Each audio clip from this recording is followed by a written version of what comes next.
vou, faço, articulo, dialogo, pauto. E acho que grandes quadros da esquerda fizeram isso muito bem. O Sirkis fazia isso muito bem. O Eliomar Coelho fez isso muito bem. Chico Alencar, na juventude dele, nos anos 90, tinha uma luta de bairro muito grande de Santa Teresa. E isso ficou muito latente na minha vida anterior, né, como militante. E eu tive essa sensibilidade de continuar isso como uma figura pública. Então é uma pauta que eu acho fundamental. E me reivindico, né? Eu sou Tainá, arquiteta urbanista, eu sou ativista das lutas urbanas. Maravilhosa. E aí 2020 foi um sucesso. Foi. A gente foi a mulher mais votada da esquerda, né, em 2020. Foi. Eu tive 24.881 votos. Fiquei 31 votos atrás. E era no meio do caos, né? No meio do caos. 2020 foi E eu lembro que foi até engraçado o caos. dia. Eu tava mega nervosa. Porque eu tinha, ao mesmo tempo… Obsessiva, né? Vou checar os mapas. Obsessiva, né? Vou checar como é que estão as lideranças. E neste dia da votação eu chequei. Ô fulano, como é que foi a sua votação? Quantos votos você acha que caiu aí? Tá tudo bem? E eu fazia uma conta de 15 mil votos. Só que a gente, na última semana, na reta final, teve uma avalanche de declaração de voto super bacana. Ele agora do Vivier, Felipe Neto. Tinha umas coisas assim que a gente não tinha… Indicando que podia… poxa, acho que pode… surpreender melhor. Pode surpreender. Eu falei, cara, não, vamos manter aqui a maturidade, segurar a equipe, porque tem um clima… Às vezes já ganhou nas campanhas, que eu já vi muita gente boa perder campanha. Ganha, de fato. Sim. Nesse clima, né? Porque é o tempo de sair de casa, tomar café, tomar um chopp na esquina do boteco da esquina e alguém encostar e dizer: a Tainá já ganhou. Isso tem Vota em fulano. E aí, vou votar em fulano. Então eu queria muito enxergar a isso na equipe toda, né? Na campanha toda, de que, olha, não temos mandato, tá muito ruim. Não ganhamos ainda, por favor. Não ganhamos, tá ruim, olha, mas… E já fazendo planos pro depois sem o mandato, pra deixar as pessoas amarradas nesse sentido. Cara, a gente precisa eleger. E a gente tinha muito essa… A última campanha foi a coisa… A última semana de campanha foi a coisa mais linda, assim. Generosidade das outras campanhas, os candidatos me abraçando e falando de como foi bonita a campanha. Foi muito leve a campanha de 2020. Nós tivemos uma decisão política de fazer a campanha na rua de máscara, correndo risco, né? Sim.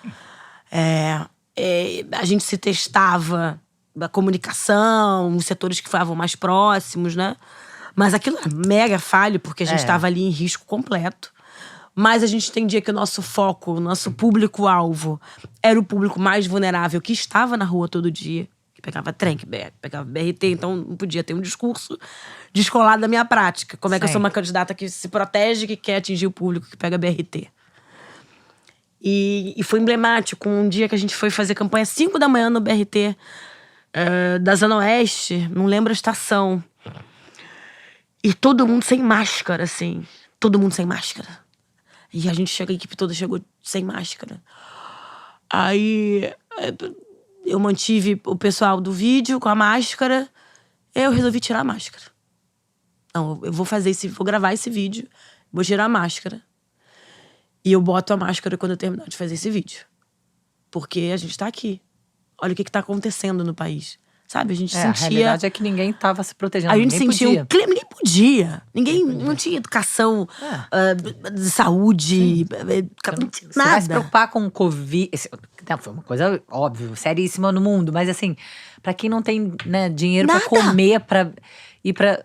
se transportar, um desemprego profundo. Desemprego profundo. As pessoas chegavam pra mim: você vai ser candidata, olha por mim, faz alguma coisa.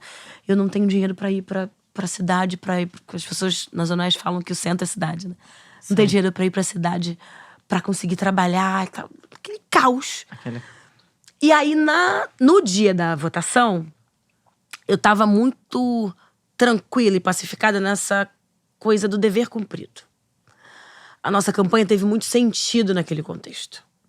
Existia um sentido político muito grande. Aí, começou a abrir a urna e travou. Acho que foi a primeira vez que o TRE fez isso. Travou. Nós travamos em 4 mil votos. Passou meia hora, 1 hora, 2 horas, 3 horas. E as pessoas dizendo, pela proporcionalidade, a Tainá ganhou a eleição. Eu falei, meu Deus, eu não ganhei, porque eu tô travada, Não repita isso, jornalista, porque pode dar ruim. E deu tudo certo, foi aquela história. De fato, a gente não esperava o sucesso que a gente fez. Mas aí depois eu vi, né? Com eu acho que já era o começo do movimento. O começo. Que a gente colheu agora, né? Exatamente. Foi uma insurgência. Foi uma insurgência. Porque realmente 2020 foi um caos. Caos. Cara, não tinha nada. A gente brigava pra falar que vacina era importante. A gente voltou, tipo assim, pra… Não. Barbárie. No início do século XX. Chocante. Se duvidar, 19. Foi uma guerra contra a vacina, né? Foi. Aí começou essa insurgência, que foi a sua vitória, que eu acho que foi muito emblemática. Sim. Deu caramba aí, voltamos de novo. Opa! Vamos respirar. Não estamos morrendo. Não vamos morrer. 2018 todo mundo ficou muito down, né? Nesse lugar de… Vamos morrer e vão matar, vamos nos matar. Não, é pra onde você vai fugir. Total. Né? Aquelas coisas assim, o que a gente faz? Eles ficaram muito bélicos, né? Muito. E muito violentos com as figuras muito. Da política, da esquerda, você, em maior ou menor grau. Você sente medo? Eu sinto cotidianamente. E teve uma estratégia, e acho que isso foi importante, né? No período da… E aí tem que falar da Câmara, né? Câmara do Rio de Janeiro. A gente tá falando de Gabriel Monteiro, a gente tá falando de Carlos Bolsonaro, a gente tá falando de Jairinho. A gente tá falando de personagens da política carioca que estão diretamente relacionados com o obscurantismo, com o fascismo do Brasil. Então, a gente fez uma estratégia muito profunda de como introduzir algumas pautas, de como eu me posicionar. Eu tenho certeza que a violência política de Marielle passa por um posicionamento arredio na direção de algumas figuras daquela Câmara. Porque a misoginia política, ela não é razoável. Ela não tá no plano da razoabilidade. Ela tá no plano do que incomoda a partir da sua reação misógina. A nossa presença incomoda. Sim. O nosso falar incomoda. E qualquer coisa mal colocada, mal posicionada, te projeta numa escala de alvo que você não consegue mensurar. Muito disso, né? A gente não faz avaliações… Mas tem como você se proteger desse alvo? Com esses homens aí? Não tem como. Claro que não. Não tem como. Claro que não. Existe uma estratégia de entender o limite. Por que você vai se expor e dialogar com determinadas figuras? Sim, por que você vai se expor e falar mal de determinadas figuras na frente dessas figuras, num púlpito de Câmara? Por quê? Por que usar a tribuna pra fazer um bate-bola, embate com público com um criminoso? Um sujeito que tá visivelmente armado. Porque não é política, né? Não é sobre política. Não é sobre política. Discutir com eles não é político. Não é político.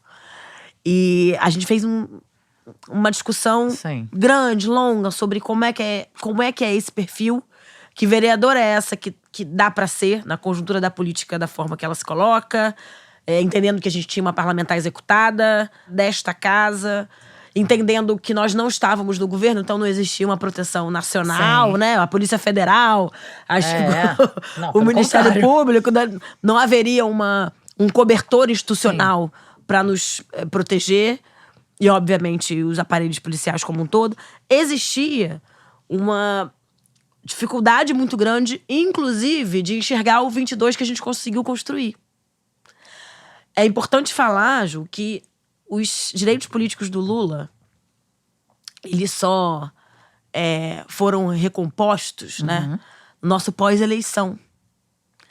Nós estávamos, naquele momento, assim que eu me elegi, num desencanto, num ostracismo político, com falas que iam desde, olha, o PT vai acabar, o PT vai deixar de ser uma legenda. E a gente vai aos poucos readquirindo a confiança do eleitorado, readquirindo a confiança da sociedade civil, dos movimentos sociais. E, claro, quando os direitos políticos do Lula são retornados, tudo consegue ser estruturado da forma que a gente conseguiu estruturar. As caravanas foram fundamentais, as nossas ocupações, os comitês populares de luta. Tudo foi muito estratégico pra gente botar a cara no sol, pra gente se reencontrar com os desencantados. Porque eu não gosto de falar. As pessoas se tornaram fascistas em 2018. As pessoas se desencantaram com o PT. Sim. As pessoas se desencantaram com o processo de desconstrução que o PT foi mergulhado. E foi muito importante retornar. Então, candidaturas como a minha, candidaturas como a da Laura Cito, candidaturas de norte a sul do Brasil, que reposicionaram a cara do PT, o jeito de fazer política do PT, e traduziram, né, retraduziram para nossa base, para essa nova base, contaminada pelo fascismo, pelo bolsonarismo, contaminada por setores da esquerda que aproveitaram para desconstruir o PT, contaminada por uma série de questões, sim, se reencontraram nas nossas falas, nas nossas pautas, na nossa outra forma de fazer, aquela tal nova esquerda que eu te falei no, sim, começo. Foi muito importante. Então, 2020 e 22, nós carregamos o processo de reconstrução do Brasil e, na minha opinião, o processo de reconstrução do entendimento de um partido de esquerda. Verdade. Foi essa mulherada. Tenta direito, garota.